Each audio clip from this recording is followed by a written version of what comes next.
பிப்ரவரி மாதம் 9ஆம் நாள் வாக்கு.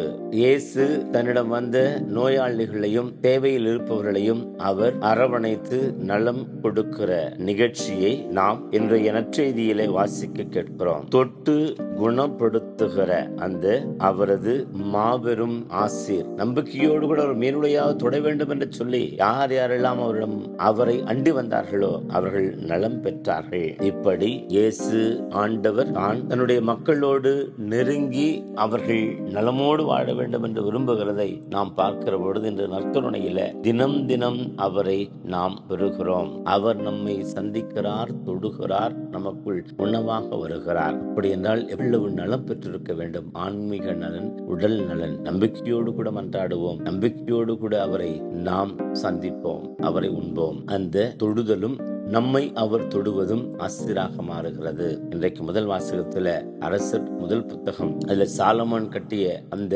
ஆலயத்தில் ஆண்டவர் மாற்றி குடிகொண்டது என்று சொல்லி வாசிக்கிறோம். அப்படிப்பட்ட ஒரு மாற்றி என்று அவரை தேடிச் செல்லுகிற நமக்கு நிறைந்து இருந்து நம்மை ஆட்கொண்டு நம்மை வாழ வைக்கிறது என்பதை புரிந்து கொள்வோம். அன்பின் நிறைவா, நமது வாழ்வின் எல்லா நேரங்களிலும் இன்பம் துன்பம் எது வந்தாலும் உண்மையே பற்றி கொண்டு வாழ்ந்திடும் அருள் தாரும். ஆமென்.